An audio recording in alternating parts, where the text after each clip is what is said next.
अखिलेश जी पूर्व मुख्यमंत्री हैं, एक राष्ट्रीय पार्टी के अध्यक्ष है, एक राजनेता है, प्रतिष्ठित, देश विदेश में उनका नाम है और वो मुख्यमंत्री बनना चाहते हैं, अपनी पार्टी को सत्ता में लाना चाहते हैं। तो राजनीति तो होगी और राजनीति के लिए जो मटेरियल है, जो वर्तमान घटनाक्रम है, उसी से वो मुद्दे आते हैं, उनके ऊपर चर्चा होती है, लोगों के बीच में जाते हैं, फिर जनता अपनी राय तय करती है। देखिए, जहां उत्तर प्रदेश पुलिस के एनकाउंटर की बात होगी तो मैं एक उदाहरण देना चाहूंगा, अगर मैं कहीं उसमें गलत हूं तो डीजीपी साहब उसको करेक्ट कर सकते हैं। ध्रुव यादव जी हमारे गाजियाबाद के इंस्पेक्टर थे। उन्होंने शहीद उमर शेख, अंतर्राष्ट्रीय आतंकवादी जिसने 5 विदेशी जो नागरिक थे उनका अपहरण किया था। नरसिम्हा राव साहब की सरकार थी, पूरी दुनिया में सरकार की बड़ी आलोचना हो रही थी। आज डिबेट हो रही है। नहीं, सुन तो लेते हैं क्या कहना चाह रहे हैं, एक बार सुन तो लेते हैं। नहीं, ये सुन नहीं सकते, नजरिया अलग होगा शुक्ला जी, ये सुन नहीं सकते, उनका नजरिया अलग होगा, एक बार सुन लेते हैं। उत्तर प्रदेश, अरे देखिए सच्ची घटना की बात कर दी तो बर्दाश्त नहीं हुई। हाँ बोलिए आप। सच्ची घटना की मैंने बात की, भाजपा वाले को बर्दाश्त नहीं हुई। बोलिए। उन्होंने सूचना के आधार पे मसूरी में, जो गाजियाबाद थाना क्षेत्र में आता है, वहां रेड की, एनकाउंटर हुआ। शहीद उमर शेख और ध्रुव यादव जी के बीच में फायरिंग एक्सचेंज हुई। ध्रुव यादव जी वहां शहीद हो गए। पूरे राष्ट्र ने उसके ऊपर शोक मनाया। ब्रिटेन की पार्लियामेंट ने उनके लिए मौन धारण किया। तो पहले तो मैं ये कहना चाहता हूं कि जो भी एनकाउंटर होते हैं, हर एनकाउंटर फेक नहीं होता। एनकाउंटर अभी भी जो हुए हैं वो अपराधियों के एनकाउंटर हुए हैं। तो ये पुलिस का मोरल डाउन करता है जो अखिलेश यादव कह रहे हैं? नहीं, मेरे को पूरे करने दीजिए।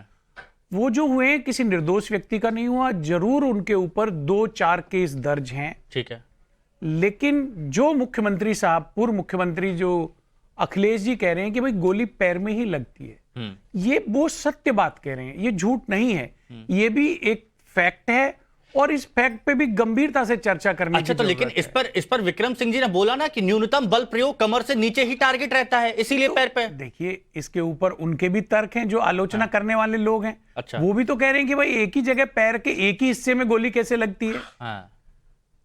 और रोज हमला होता है पुलिस के ऊपर, 4-5 एनकाउंटर रोज होते हैं और उन एनकाउंटर के लिए क्या दिखाया जाता है कि पुलिस पार्टी पे घात लगा के हमला किया। तो भाई पुलिस पे इतने हमले क्यों हो रहे हैं? तो जो समाजवादी पार्टी तथ्य रख रही है उनको हम अनदेखा नहीं कर सकते। अच्छा। उस बात पे भी चर्चा होनी चाहिए और अगर फेक एनकाउंटर हैं तो फेक एनकाउंटर नहीं होने चाहिए। अच्छा, आचार्य रत्नेश जी, मैं आपके पास आ रहा हूं, प्लीज इसके बाद तुरंत आप ही के पास आऊंगा, लेकिन मनीष शुक्ला जी इसका जवाब दीजिए। टारगेट देख रहे हैं आप, सीधा टारगेट पैर पे ही होता है। फेक एनकाउंटर वाली बात दुष्यंत जी भी कहीं ना कहीं कह रहे हैं कि कुछ होते हैं।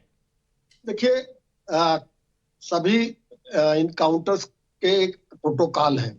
जब कोई इनकाउंटर होता है उसकी मजिस्ट्रेट की जांच होती है, उसकी एक नोटिस नेशनल ह्यूमन को भी जाती है और जब मजिस्ट्रेट जांच हो जाती है तो उस रिपोर्ट को न्यायालय में रखा जाता है। न्यायालय जब मानता है कि ये इनकाउंटर फेक है या असली है तो ही वो फाइल क्लोज होती है। और उत्तर प्रदेश में अभी किसी भी इनकाउंटर पे अभी किसी इनकाउंटर पे न्यायालय ने या मजिस्ट्रेट जांच पे कोई सवाल नहीं खड़ा हुआ है। जानकारी नहीं है तो मत कहिए इस बात को। ये कह रहे हैं कि मजिस्ट्रेट जांच जो होती है वो कोर्ट में नहीं सौंपी जाती है, सरकार को सौंपी जाती है। और मंगेश यादव की जो मजिस्ट्रेट जांच आई थी उसको समाजवादी पार्टी ने नकार दिया था। ये तथाकथित वकील साहब जो बैठे हैं, मैं इनके साथ कई डिबेट कर चुका हूं। दरअसल इनके ऊपर समाजवादी पार्टी का जो भूत है, जो समाजवादी पार्टी का जो चरित्र है वो ज्यादा हावी है। सभी रिपोर्ट माननीय न्यायालय को जाती है। सभी की क्लियर कर लेते हैं। विक्रम जी बता देंगे, विक्रम जी प्लीज बता दीजिए। सरकार में Vikram sir ji, Vikram sir please clear कर दीजिए कंफ्यूजन। हिमांशु जी, ये बिल्कुल स्पष्ट है कि मैजिस्ट्रियल इंक्वायरी एक एडमिनिस्ट्रेटिव इंक्वायरी होती है, क्वासाई जुडिशियल होती है, जुडिशियल प्रोसीडिंग नहीं होती है। लेकिन ये अगर सीआरपीसी में प्राविधान है एडमिनिस्ट्रेटिव इंक्वायरी का, तो सीआरपीसी स्टेट ने नहीं बनाया, ये वो प्राविधान है। लेकिन अगर आपको चाहिए तो पूरी जानकारी है, डीएनए की जानकारी है कि नहीं नवाब सिंह यादव की? देखिए, इसमें कोई विवाद का प्रश्न नहीं है। इन्वेस्टिगेशन इंक्वायरी ठीक का है, प्राविधान ठीक है। Nawab Singh Yadav okay. DNA sample match कर गया, अखिलेश यादव को पता चला कि नहीं? कपिल श्रीवास्तव माफी मांगेंगे आप भी चिल्ला रहे थे डीएनए टेस्ट के लिए चैनल पर बैठ के। डीएनए टेस्ट मैच कर गया, नवाब सिंह यादव को पता चला, अखिलेश यादव को। तो आपको जानकारी आज कल रोज है, जाएंगे उस बिटिया के घर, उस बिटिया के घर वालों से माफी मांगेंगे, नाबालिग बिटिया के घर वालों से जिसके बलात्कारी को बचाने का प्रयास कर रहे थे अखिलेश यादव। आपने अधिवक्ताओं का अपमान किया, डीएनए टेस्ट मैच किया कि पता है कि नहीं? देखिए अभी भी बात वही आती है। बीजेपी कह रही है कि अपराधियों के साथ में अखिलेश यादव खड़े हुए हैं, समाजवादी पार्टी कह रही है कि ये सब फर्जीवाड़ा किया जा रहा है। इस बीच एक मुद्दा है संतोष जी, तुरंत आ रहा हूं। आचार्य आचार्य जी, एक और मुद्दा है, वो है मठाधीशों वाला।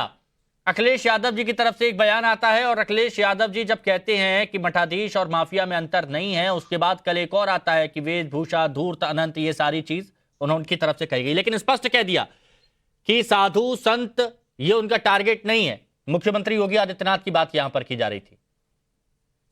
सबसे पहली बात तो यह है कि अखिलेश यादव भाषा और शब्द की बात नहीं करें, वही अच्छा है। पहले उनको मठ शब्द का सही अर्थ जानना चाहिए और यह भी जानना चाहिए कि मठाधीश का प्रयोग कहाँ कहाँ किन किन अर्थों में किया जाता है। मठाधीश हमारे यहाँ चिरकाल से चली आ रही परंपरा का एक शब्द है जो मठ का अधीश होता है, जो मठ की देखरेख करता है। अखिलेश यादव को यह जानना चाहिए, 1882 में बंकिम चंद्र चटर्जी की एक रचना थी आनंद मठ। उस आनंद मठ ने भारत में क्रांति का बिगुल बजाया। उस आनंद मठ में कैसे साधु सन्यासियों ने क्रांति की थी, अंग्रेजों के खिलाफ कैसे लड़ा था, जिसको पढ़ करके भारत में क्रांति का बिगुल बजा था। मठ की उपयोगिता, मठ का उद्देश्य पहले उनको ठीक से जानना चाहिए। भगवान शंकराचार्य जी ने 4 मठों की स्थापना की है। यदि वो अमरकोश उठा करके देख लें तो अमरकोश में लिखा है, जहां छात्रादि निवास करें, छात्र निवास करें, साधु सन्यासी निवास करें, उसको कहते हैं मठ। नहीं आचार्य जी अखिलेश यादव कह रहे हैं कि साधु संत जो होते हैं वो भाषा से पहचाने जाने चाहिए, भाषा से पहचानिए असली संत महंत, और साधु वेश में घूमते जग में धूर्त अनंत। वही मैं बता रहा हूं कि मैं पहले भाषा और शब्द की ही बात कर रहा हूं कि भाषा से पहचानिए, तो भाषा में शब्द ही होते हैं। तो पहले मैंने शब्द का अर्थ स्पष्ट कर दिया।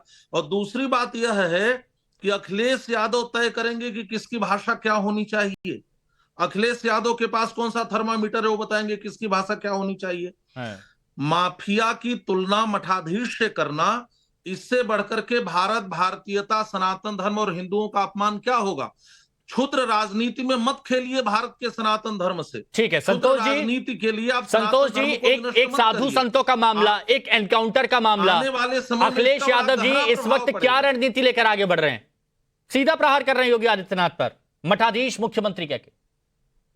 सर, ये देश का दुर्भाग्य है कि जो देश के नेता हैं वो अपने आप को जाति और धर्म से जोड़ते हैं और समाज में ये मैसेज देते हैं कि एक जात को दूसरे जात से, एक धर्म को दूसरे जात से खतरा है, जबकि असली खतरा हमारा चाइना और पाकिस्तान से है। और योगी जी ने एक बात बोला कि बटोगे तो कटोगे। मैं उसी बात को आगे बढ़ाते हुए बोलता हूं कि हिंदू, मुस्लिम, सिख, ईसाई, अगड़ा, पिछड़ा, दलित सब अगर एक नहीं रहोगे तो कटोगे। और मैं नेताओं से अपील करना चाहता हूं कि आप किसी जाति और धर्म और संप्रदाय के नेता ना बने, बल्कि आप हिंदुस्तान के नेता बने।